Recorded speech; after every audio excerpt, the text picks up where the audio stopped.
I'm going to call the first witness forward. I believe it's the Lake Ontario Waterkeeper, Krystyn Tully, the Vice President. Welcome. Good afternoon. So, Ms. Tully, can you please, when you start by identify yourself for the purpose of the answer. And this round of question, we will start with the official opposition party. Okay? You may begin anytime. Thank you. Thank you. Yes, I'm Kristen Tully. I'm the Vice President and co-founder of Lake Ontario Waterkeeper. We are a Canadian charity, and we work for a swimmable, drinkable, fishable future.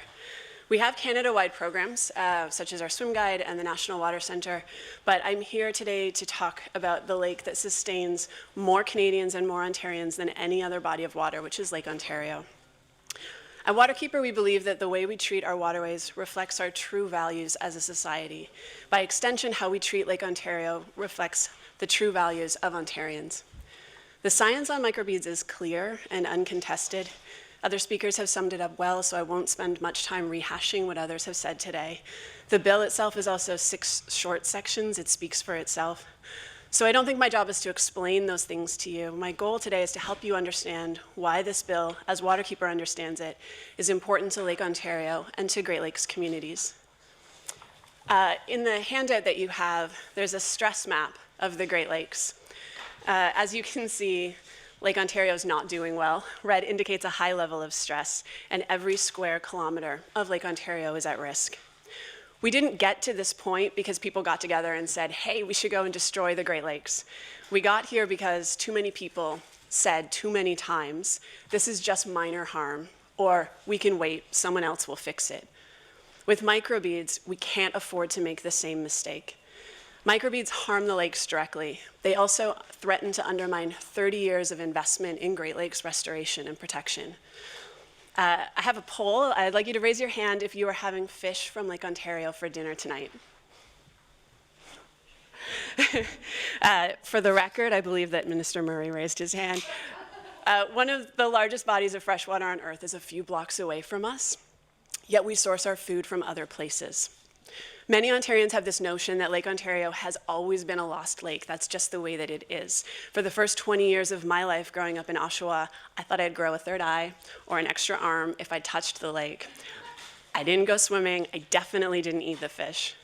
But you're smarter than me. You know the way government works. So you probably know that the Government of Ontario tests for contaminants like mercury, PCBs, and pesticides, and that the government publishes a guide to eating fish. You know that many fish are starting to come back on the Great Lakes and that many industrial pollutants have been phased out.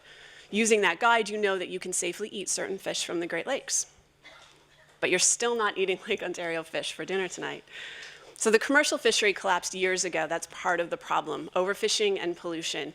That means you cannot walk into a market anywhere in this city and buy a fish from Lake Ontario. Out of sight, out of mind. So you could buy a fishing rod and a fishing license. You could catch your own fish, be healthy, fresh. Do you know where to go?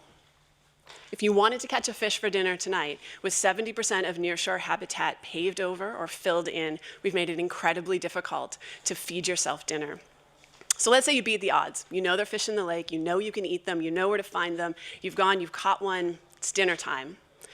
And yet, you're still not having Lake Ontario fish for dinner. Because it turns out that this fish, this elusive, wonderful, amazing fish that managed to beat all the odds right up until it met your hook, has a belly full of plastic. That's 3 decades of emissions reductions, restoration, biodiversity promotion out the window because we wanted our teeth to sparkle more and our wrinkles to show a little bit less. It doesn't have to be this way. This is a simple problem with a simple solution. Don't allow microbeads down the drain. We won't have microbeads in our fish. You've heard the federal government may also take action. That's great. Encourage them. You've heard that industry is taking voluntary action. That's also great. Your legislation creates a level playing field for the businesses to protect those who take action and make sure that bad actors don't profit because they refuse to eliminate microbeads from their products. Ontario communities benefit the most when all sectors and all levels of government compete to be the best stewards instead of waiting for someone else to act. I'm here on behalf of Lake Ontario communities to say this harm is not minor. No one else will fix our lake for us.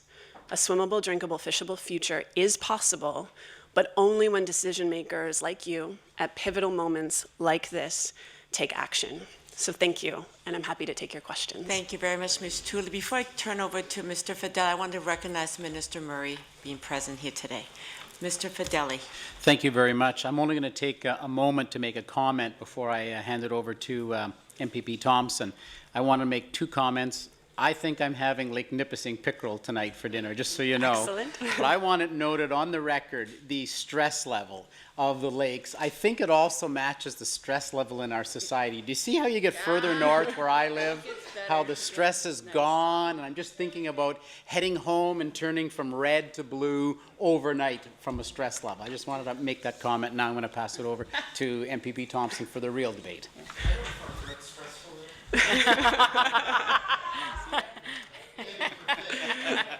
All right, very good. I didn't mean political blue, I meant stress-free blue. So I live in Bruce County. I'm probably having beef for dinner tonight, but on the weekend I'll probably be having fish from Lake Huron. So with that, I appreciate your comments, and I'm just wondering how familiar you are with the initiative introduced by the NDP at the federal level, and what's your perspective on that, and do you feel there's any overlying redundancies in what the NDP proposed at the federal level and what you're seeing in this bill? Sure. So two things. One, Lake Ontario Waterkeeper is a co-applicant along with the Environmental Defence Ottawa Riverkeeper, represented by EcoJustice, in an application to the Federal Minister of the Environment under the Canadian Environmental Protection Act to have microbeads listed as toxic substances. However, Great Lakes water protection, environment, public health, commerce, all of these things fall within the province's jurisdiction as well. And as I indicated in my presentation, this is not an area where it makes a lot of sense to sit back and point to another level of government and say, you handle it, we'll sit this one out. There are a lot of powerful arguments to be made for involvement from all levels of government. So while there is action on the table at the federal level, it's not action at this time. The minister's decision in response to our application is not yet available. So to my knowledge, there is no federal proposal from the federal government at this time, and that there is a role, regardless of what happens, for all levels of government to get involved, especially when it comes to the Great Lakes. I think that what the public expects to hear from the government are reasons to act and to protect public health and to protect the environment, not a list of reasons why it's okay to sit back and let somebody else do it for us. Okay, and you mentioned that industry is already moving this direction. What about the products that come that arrive in Ontario from offshore in the dollar stores? What are your thoughts on that whole issue?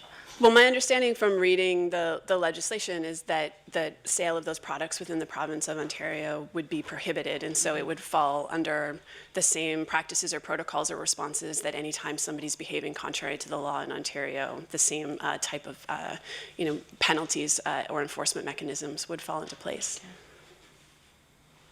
Very good. All right, thank you very much. Ms. Fife? Thank you very much, Kristen, for coming in and sharing the story. I think it was effective, and it brings it home for us as legislators. And you're quite right. I mean, the NDP at the federal level in 2014 under Mr. Massey has brought forward a motion to actually ask the, I think it's the IJC to conduct a comprehensive study around microplastics in Lake Ontario. But there's already enough research that already shows that the high concentrations are incredibly worrisome, right? I mean, and he's trying to push the commission to actually move to action and to mitigate the damage. But as you mentioned, the government at the federal level under the Conservatives have not taken any action.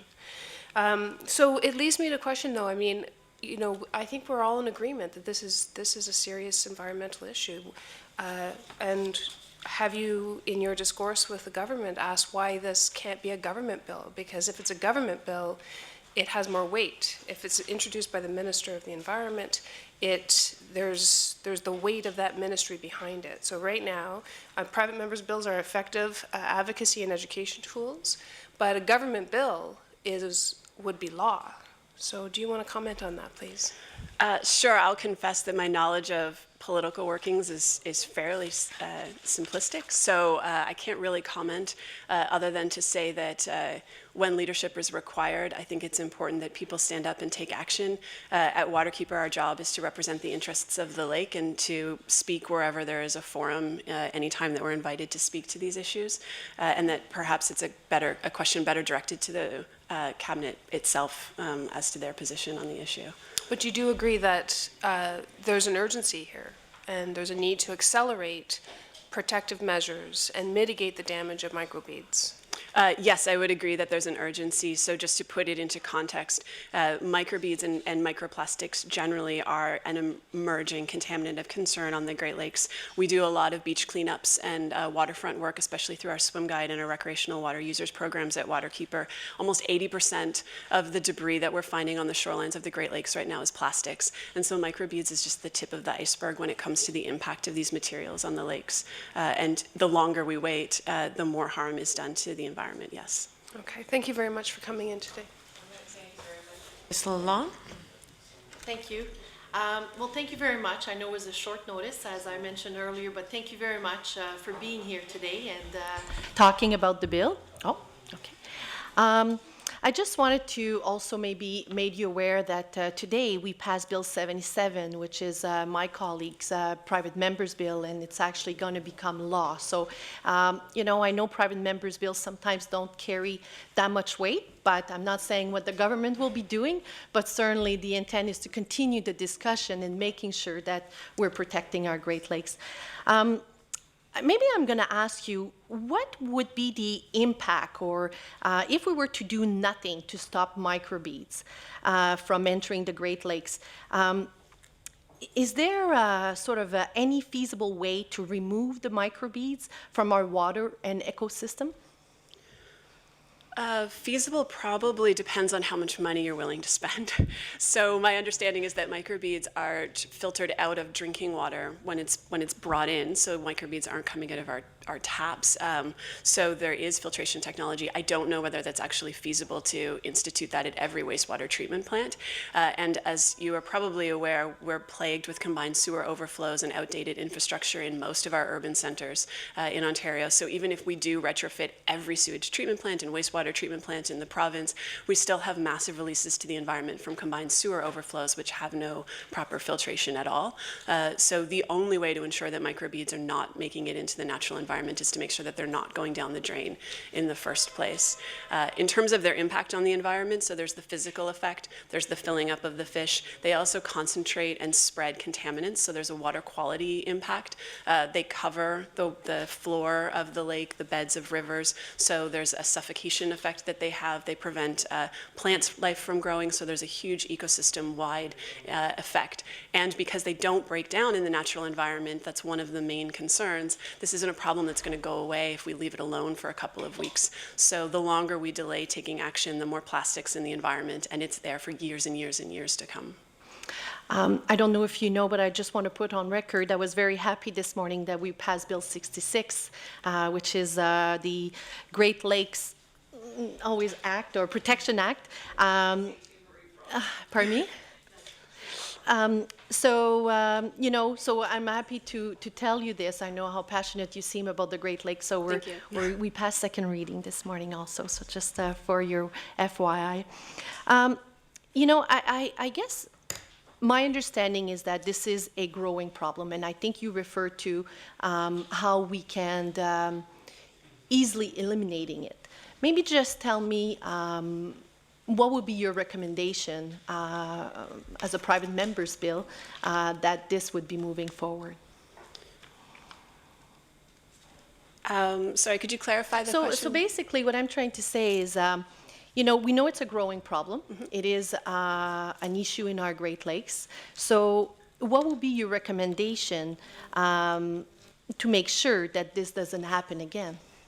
I think, you know, we had an opportunity to speak just before the hearing started. I said this was an incredibly difficult presentation to write because it seems like such a simple issue. It's an unnecessary product. It's not of particular social value or benefit.